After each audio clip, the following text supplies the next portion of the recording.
Sorry about the wait. Hansarupa Prabhu is on his way.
Actually, the traffic on the programs.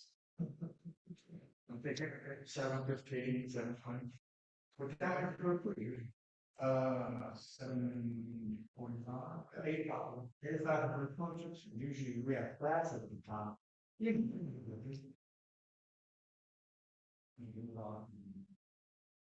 group classes in 7:30 for project. Classes at the top. Starts when you get there. Any water? I'll get you some. Jai Prabhupada. Wow, look at this. Very special. A Zoom class.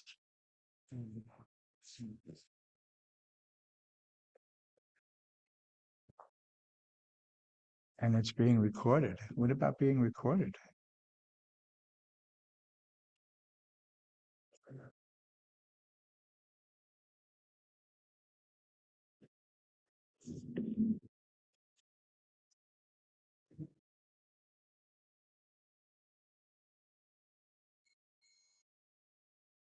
Jaya Radha Madhava Kunja Vihari Gopi Janavalabha Girivaradhari Yashuranandana Raja Janarandana Yamunachira Vanatasi Jaya Radha Madhava Kunja Vihari Yashuranandana Prajajanandana Yamunachira Vanatasi Namaskiravana Dani Jaya Radha Madhava Kunja Bihari Jaya Radha Madhava Kunja Bihari Jakshuranandana Prajakshuranandana Jakshuranandana Prajakshuranandana Jaya Madhava Kunja Vihari Jaya Vishnupada Paramahangsa Parivrajagacharya Sadhavasudha Shri Srimad Divine Grace of Ayatollah Vinda Bhaktivedanta Swami Srila Prabhupada Ki Ananta Koti Vaishnavrinda Ki Namacharya Shahar Das Thakur Ki Prem Sikha Krishna Chaitanya Purintananda Shri Sri Gadadhar Shivasi Govardhan Ki. Thank you. Shri Shri Radha Damodar Ki Jai Gaur Premanandi. Apologize for being late. Sorry, the schedule was not my usual schedule. And let's see. And I see Savatma, lots of nice devotees. Hare Krishna. I want Srimad Bhagavatam, Canto 5, Chapter 9. And yes, I was the full text 19 and 20. Is that correct? Text 19 and 20. 19 and 20, that's correct. Reading from 5th Canto, Chapter 5, Canto 5, Chapter 9, text 19 and 20, chapter title, The Supreme Character of Jud Bharat. And I can't see any feedback, so I hope everyone can hear this properly.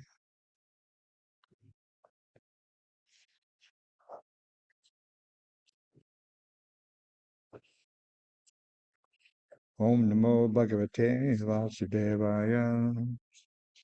Om Namo Bhagavate Vasudevaya. Om Namo Bhagavate Vasudevaya. Evam eva kalo mahad abhicharati krama karchane nyatmane palati.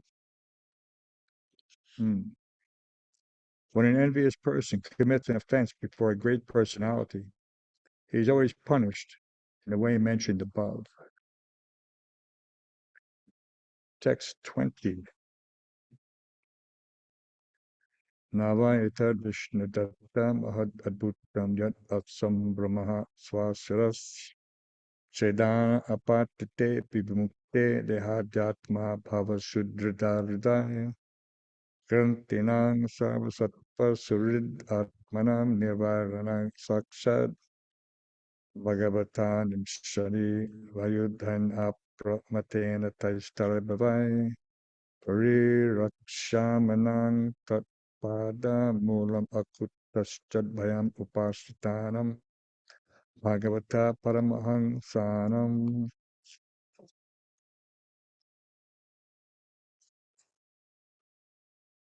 Translation.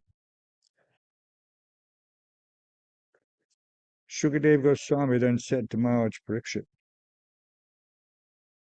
O Vishnu Datta, those who already know that the soul is separate from the body, who are threatened, who are liberated from the invincible knot in the heart, who are always engaged in welfare activities for all living entities, and who never contemplate harming anyone, are always protected by the Supreme Personality of Godhead, who carries his disc, the Sudarshan Chakra, and acts as supreme time to kill the demons and protect his devotees.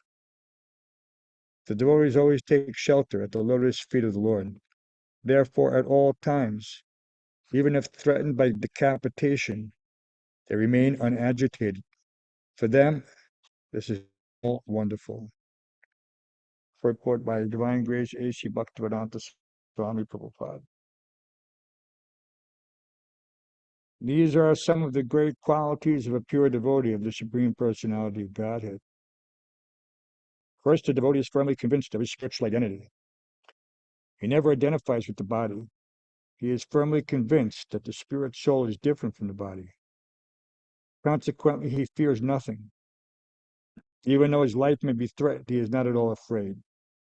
He does not even treat an enemy like an enemy. Such are the qualifications of devotees. Devotees are always fully dependent on the Supreme Personality of Godhead, and the Lord is always eager to give them all protection in all circumstances. Thus end the Bhaktivedanta purports of the 5th canto, 9th chapter of the Srimad Bhagavatam, entitled The Supreme Character of Jad Bharat. Om Jnanatam Dashagaram Jana Shakshua Tamyana Tasmai Shri Namaha. Lokam Karoti Vachalam Pangum Manghai Tegaram Yap Kripatamaham Bande Shri Garam Giratayam. This chapter in 5th canto is especially wonderful to remember, to read and to remember. There's just the scene itself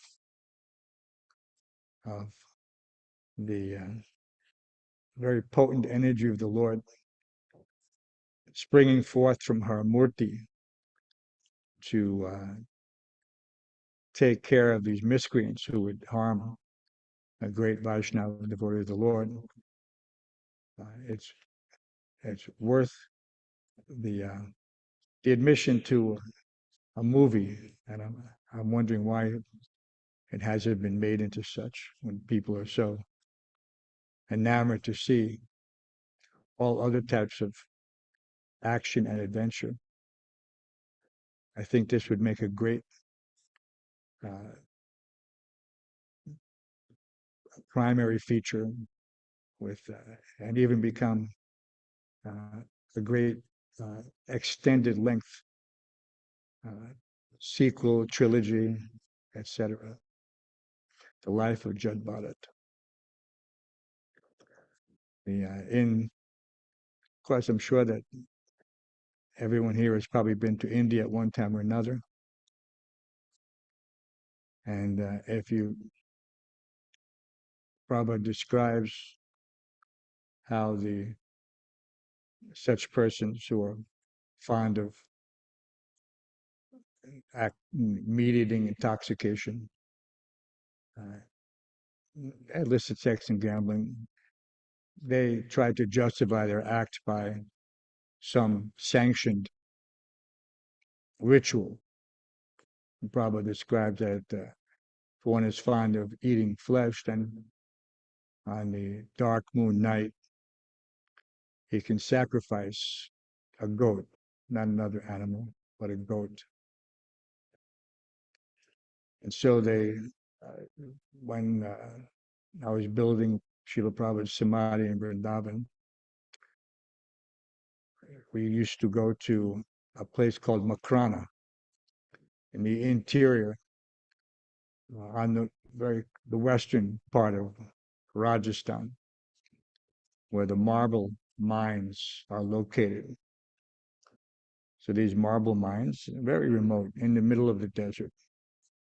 And obviously, it wasn't always a desert, because marble is just calcified.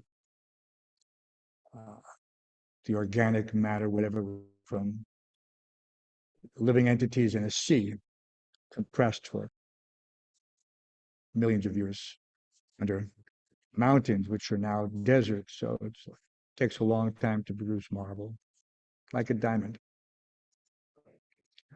So these mines, the same mines, are existing since probably time immemorial, but the marble that we were getting, the mine that we were getting our marble from, one of those mines was also producing marble for the Taj Mahal. So how many years is that? 700 years yeah, 600 and change. So a long time. So they had the Thakur, the king of that area. He had a a mud palace, not very elaborate, in the middle of the desert, made from marble rubble. Very old. I think they were there also at the time of obviously the Taj Mahal being built, and before that. And they had and Rajputs in general, they're meat eaters.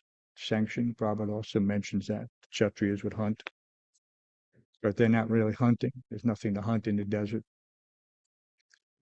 But they had a goat.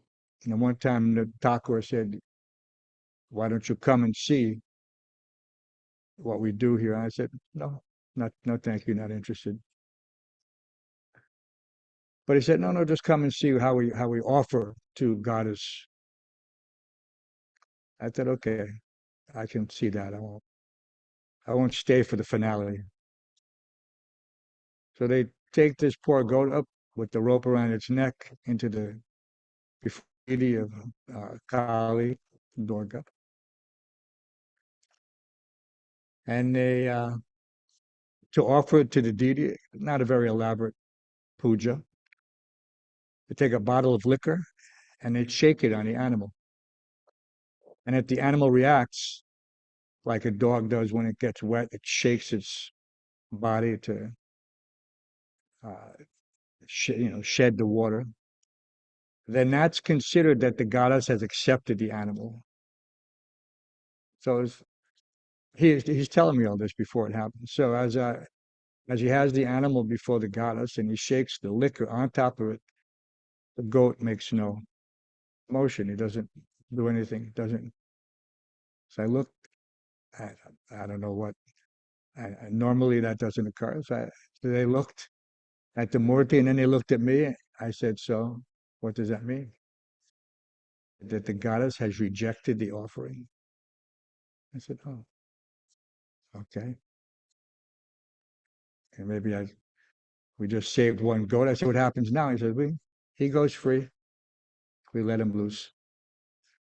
We have to go to the market and buy another. So that was, and of course, when it happened, I was thinking of Judd Bartlett, because the goddess didn't jump out of her form. They weren't attempting to offer a Vaishnava. But it was an interesting exchange to see the reaction of the goat, the goddess, and these individuals. So these things are still going on. It's animal sacrifice, justify these habits. And of course, this is not the only thing. People are justifying all types of sinful activities by one mental arrangement or another to satisfy their weak moral standards. They'll say anything and do anything in order to try to enjoy the material energy. But as we saw from this example, the material energy doesn't accept. Rather, she keeps track of all these transgressions so that whether we understand, appreciate, or acknowledge everything that's being done has been witnessed and recorded. And there's of course, the tradition, just like we tell people about various living entities to bring children into line, like the boogeyman or this or that, even Santa Claus, keeping a list of who's naughty and who's nice. But Yamaraj has a secretary, Chitragupta, and it's said that when one is taken into the court of Yamaraj, Chitragupta will reveal everything that's ever been recorded about this individual and why he is in fact standing there waiting to be judged. And we're not sure of the sequence of events, but we do understand that this takes place at a certain point, certain juncture. And there must be quite some interesting conversations going on between Chitragupta and the hapless soul who finds himself in that port. But we don't have to be there. And that's the main thing. If we're Tyaktva Deham Punarjanma Nayati, so by hearing the Bhagavatam, Srinvata Swakata, Ruchi, Punya Shravana Kirtana, with full attention, with whatever humility and purity we can command, then this sublime act of regularly hearing will continue to protect us from ever having to find ourselves in such a situation, either as a goat being sacrificed before the altar of Durga, or as the soul being brought before the Chitragupta to answer for his past violations of the Dharma. So this, devotees ultimately, of this described here, they have no fear. Even in the midst of the most difficult circumstances, devotees understand that ultimately my only shelter, my only recourse is to, at that time, yam yam bhavi sumam bhavam. And there's many examples where we've personally witnessed this. When my godbrother Kormarupa passed away, he was completely absorbed in hearing and chanting. He brought himself to that point voluntarily, as many do, by fasting, not wishing to prolong the unnecessary wasting that was taking place, as did Parikshit Maharaj, just fasting until death. But observing this behavior and having an opportunity to see this up close and personal, as they say, brings about not any trepidation, but a certain serenity to see the success, of someone's journey, having known that person since they joined, and then shared many adventures, and then to share the final adventure. So this is quite much different than the way we see people who react, who are fearful of death, who are either screaming or, if not screaming, just writhing in pain, either of the actual physical pain or the advent of the Yamadutas coming to strip their subtle body from their gross body. This is not, it's not for the faint of heart. So yeah, if we go back to that storyline, it would have to be a horror adventure.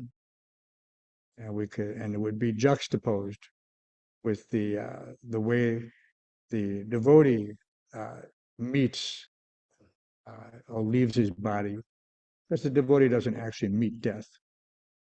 We can see that Krishna is personally taking charge, and there's no pain or agony whatsoever. Only for those who will remain, of course, there's remorse. But having seen this the difference between a devotee leaving his body voluntarily and someone leaving their bodies involuntarily. There's no comparison. And so that in itself is a testament to the how this one is transformed by the process of bhakti yoga, by the hearing and chanting, by the constant remembrance, by the confidence and the philosophy and the effectiveness of the practice. Prabhupada one time in Vrindavan, he mentioned, quoting this Bengali, it said, Bhajan karo, pujan karo, matli janli hai. It said, your practice, your worship will be tested at the time of death.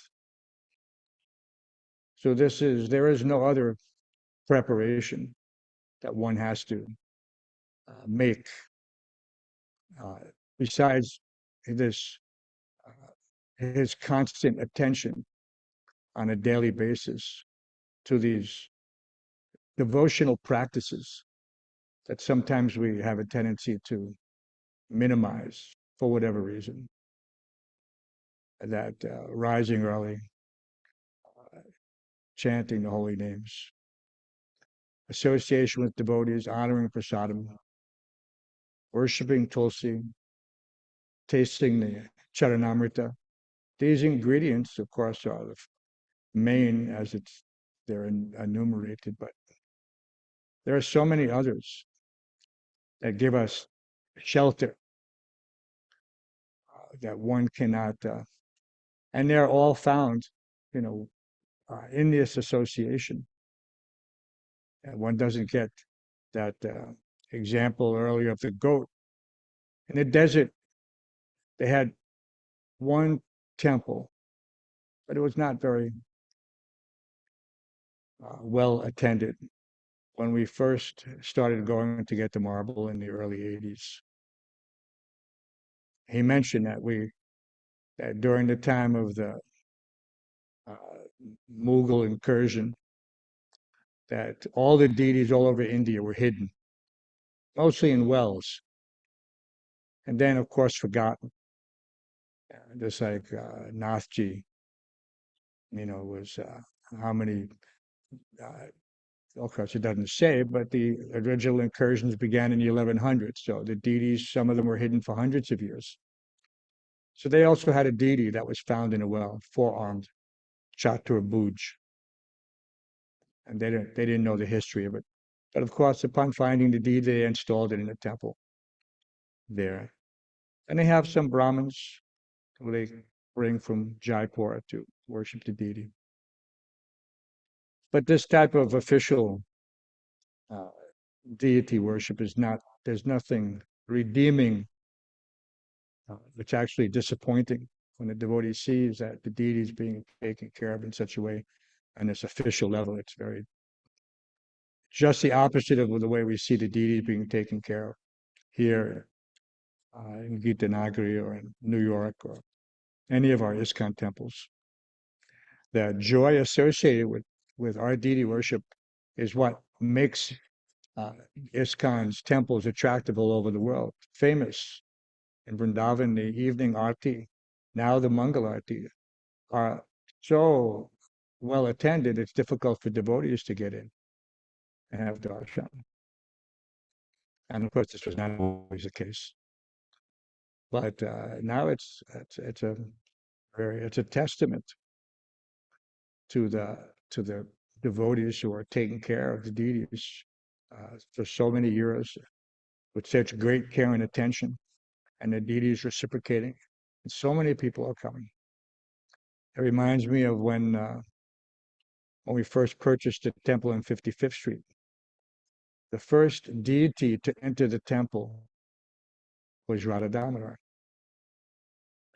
We were still living on Henry Street, but we were cleaning and preparing the temple on 55th Street, building the altar, getting everything ready, cleaning years of neglect. The building had been abandoned. But Radha Damodar had the bus parties, Vishnu Jan Maharaj and others, needed a place to camp out.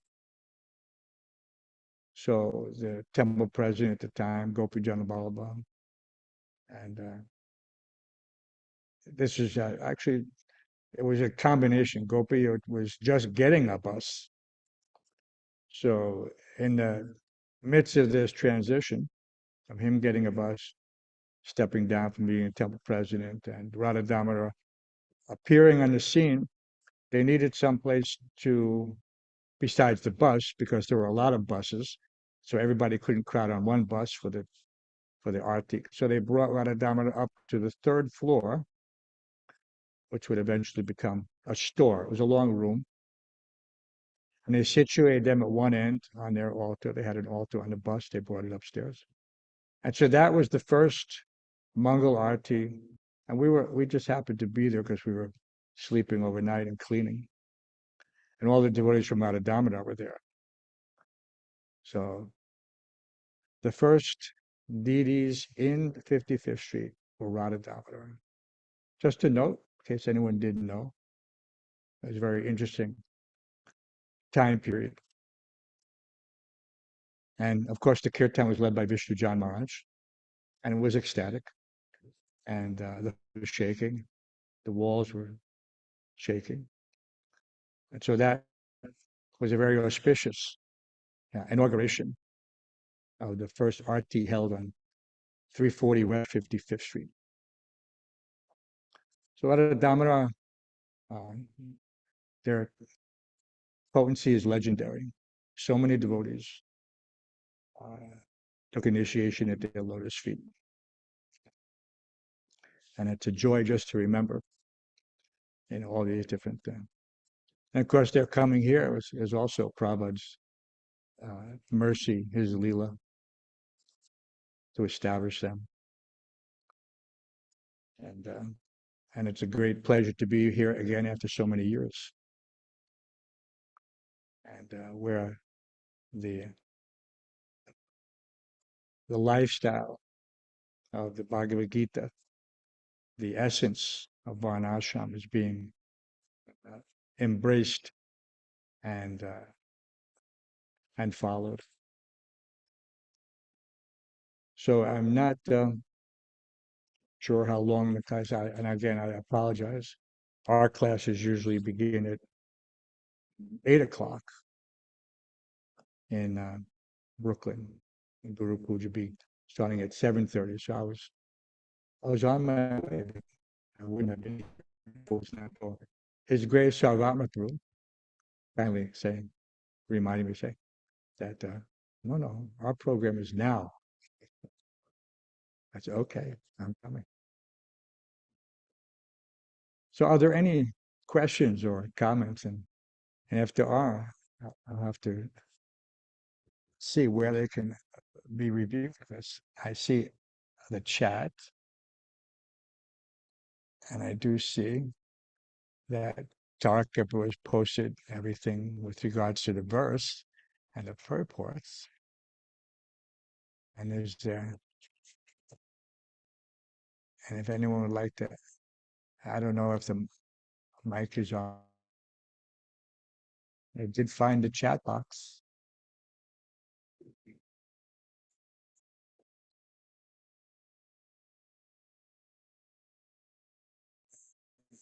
Hare Krishna Prabhu, can you hear me?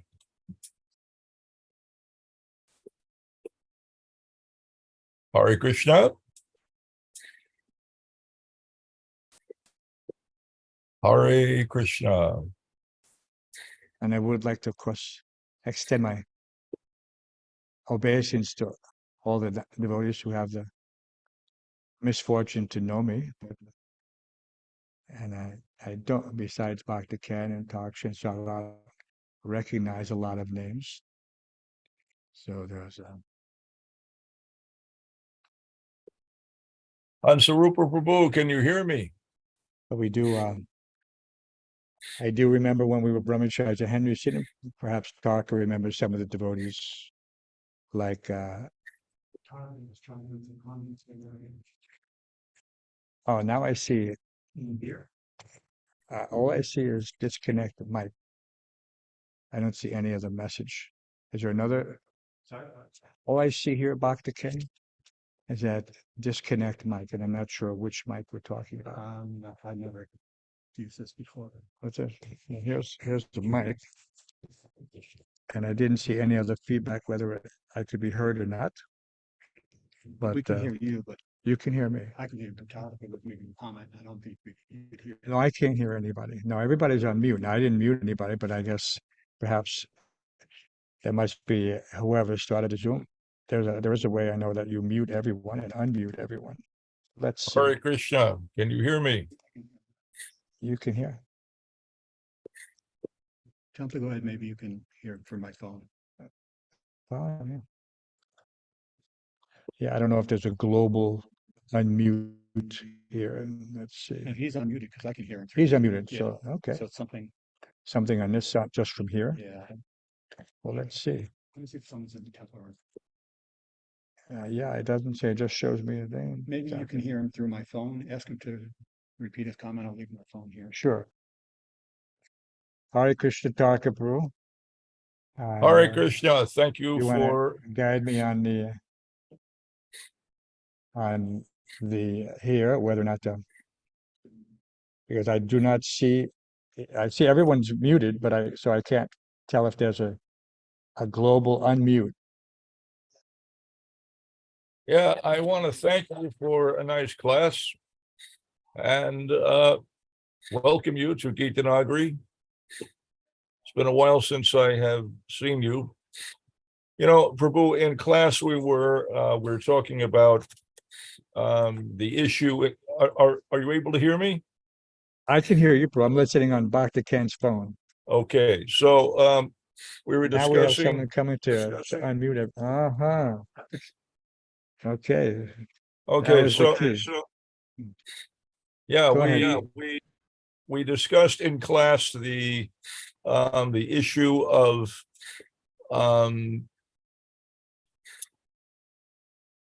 protecting oneself in the event of the presentation of some threat, that in the example of Judd Barrett, he chose to remain undisturbed and did not attempt to protect himself when the dacoits were binding him and attempting to decapitate him. But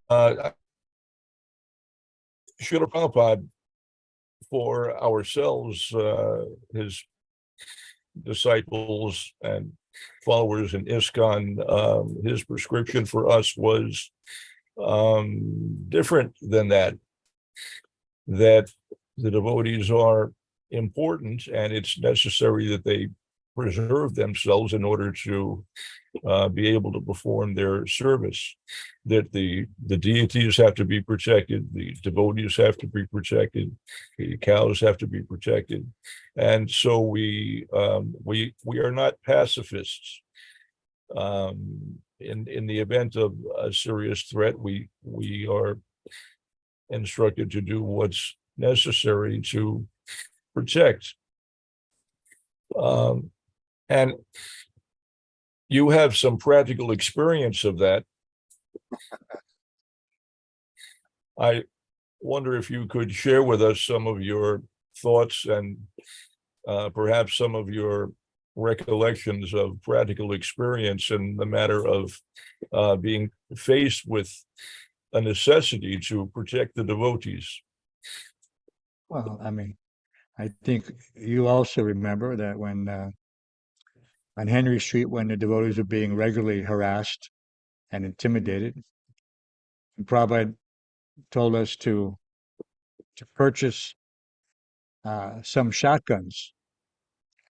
And Sumahat told me that the day they walked into the temple with the shotguns in boxes over their shoulders, essentially the harassment stopped and the intimidation stopped and the vehicle burnings stopped. Because the neighborhood saw that the devotees were willing to protect themselves. And that had been done also on the advice of the local constabulary. So Prabhupada just, after being told that, they said that you can do that. Yes, why not? So we understood that for ourselves as Jad Bharat, there may not be so much impetus to protect oneself, to defend oneself. But if one has a responsibility to protect others, if he's a father or if he's a husband, or if he's protecting other innocent devotees, then he has a duty to protect. That is clear from that.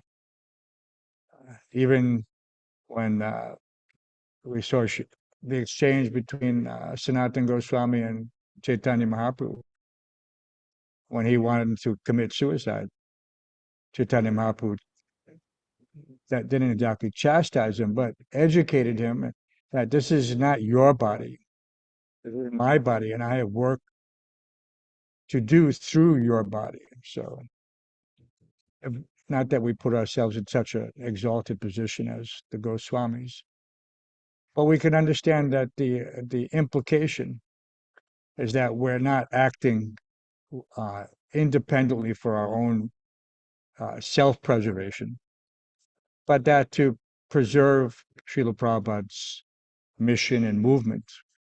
So therefore, and we've had, in Vrindavan, the temple was attacked. We didn't sit idly by. We defended the temple. We defended the devotees. So we took all possible measures, and we repelled them. So we don't like to see that such things happen, but if they do, one should certainly be prepared mentally.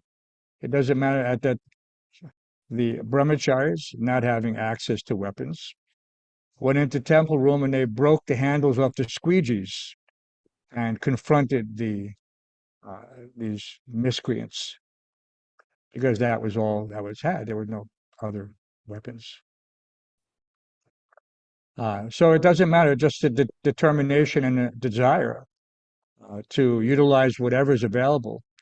As long as the spirit is there, then they saw that these devotees were not afraid to protect their beloved Vrindavan temple. So they had to retreat in the face of that unified effort. So yeah, and there's been other occasions, but this is that one.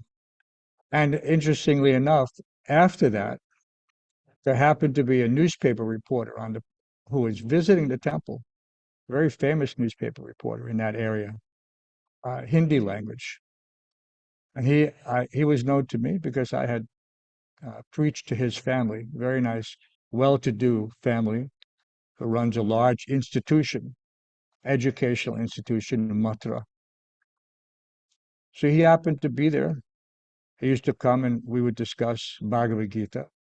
I had given him a Bhagavad Gita and he was very thankful.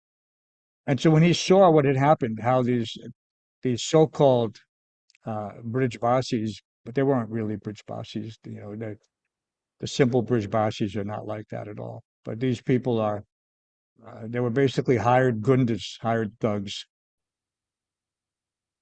And he wrote a huge expose in the newspaper saying how degraded the culture has become, that there are persons who would attack innocent devotees in a temple. And the people who orchestrated that were greatly aggrieved to see this expose, because he named names and shamed them, because it wasn't everyone who did this. And so it became so intolerable for these people, because he didn't just stop, like we were talking about the movie. He didn't stop with just the one article. He ran it for several days, so he had a sequel, and he expanded and expounded further, and until these people literally came back to the temple begging us to make him stop writing. The miscreants who attacked the temple asked us to have him stop writing. I said, we're not making him write. We never said anything. We don't even read Hindi. We didn't even know this is in the papers until you told us. Of course, then we found out and we took it very interesting. And yeah, we were very grateful. We didn't express it in any ex external way, but just internally that somehow the Krishna, even in such a terrible situation, the reputation of the temple went up exponentially amongst the local communities, that the temple was attacked and the temple was defended and these miscreants were defeated. So yeah, in that sense, it was all Krishna's arrangement. There were some injuries, some devotees, we had to take them to the hospital like that. There was no, but they also suffered some injuries. The workers, the laborers who were building the samadhi, they had informed me that this mob was approaching because they're up on the very top of the samadhi working. We were putting marble on the dome. And so we had locked some of the gates, but they managed to come in through one other open gate that had been infiltrated by one of their men. But as they tried to get through that gate, my laborers were throwing stones from the top of the samadhi down on them. And so they suffered some very severe injuries from this. They had all rubble stone, because when we're carving, we don't take it down every day. It stays up there in case there's a piece needed. So they were raining these, and marble is quite heavy. It's dense. Makrana marble is 140 pounds a cubic foot. Even a small chunk of marble can produce a severe injury, and many of these individuals were severely injured. So such things are there. You use whatever's available: rocks, broken mop, squeegee handles. But the how can you say, the mood, the attitude, the determination, the mentality has to be there. Otherwise, what happens? Flight or fight. People just run away. They don't know what to do. They run away. So you have to be prepared. You have to be mentally prepared. It doesn't matter if you have a weapon or no weapon. You obviously, we have, Kshatriya, Prabhupada always gave the example, the arms. So you always have your arms. And of course, if you know a little martial arts, you also have your legs and your head and your elbows and your knees. So it's not that one is ever defenseless. If he wants to respond and he has the wherewithal, then he responds. And those things have also, I don't know how much devotees want to hear. We were doing Sankirtan in the subway one time, myself and this devotee Dhanvantari, who was also in Vrindavan later on. Dhanvantari was he was from somewhere in the Midwest, maybe Chicago, Illinois, Michigan. Strong, we were young. We were out there, and I'm sure Taki remembers, we used to have what they call Lakshmi bags. We used to have them crisscrossed under our kurta. We were collecting nickels and dimes on the subway, sometimes a little more. And one guy must have been watching us, because you take sell a pack of incense, or someone gives you a donation from BTG. You have to reach under your kurta or open up your buttons and then put the money in the Lakshmi bag, which is hanging, like I said, on either side of your, sort of like, just crisscrossed. So he must have watched. So this guy came and he attacked Dhanvantari, and he was pulling at the Lakshmi bag, which was under his shirt. And they were struggling. And at one point they were struggling, and this is happening on a subway platform.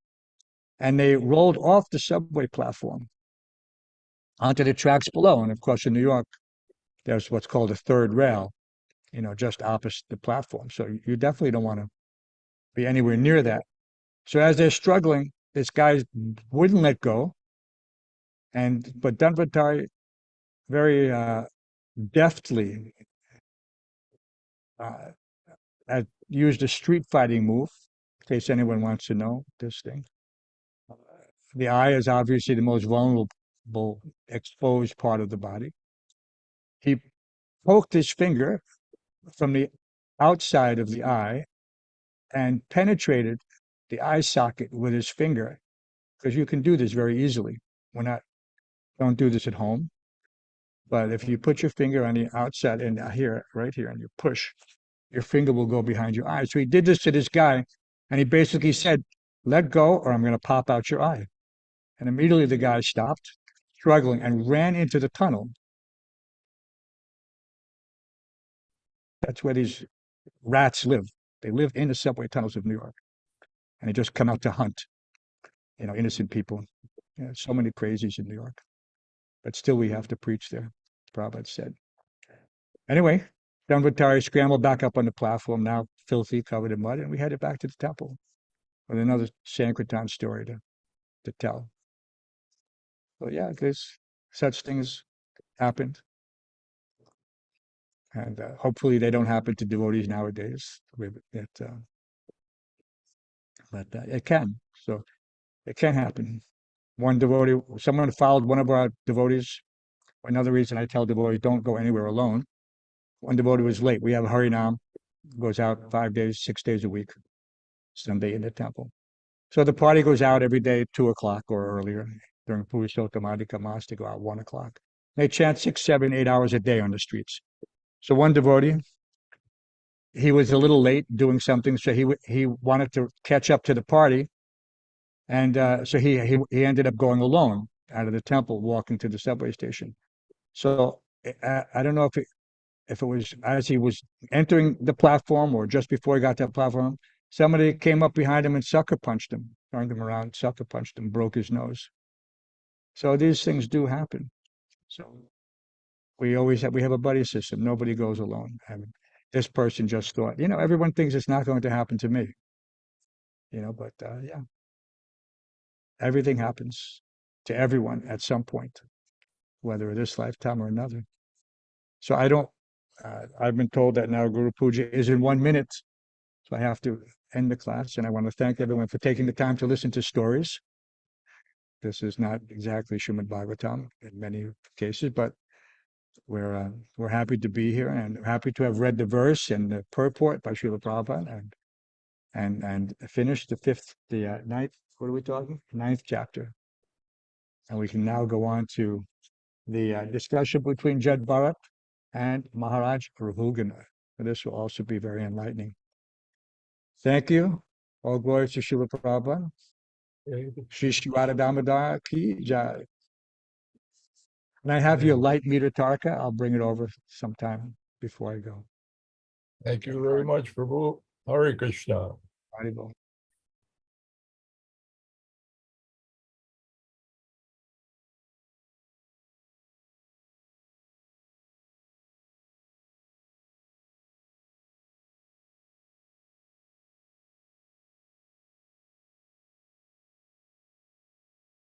No, we're gonna do readings. Yeah.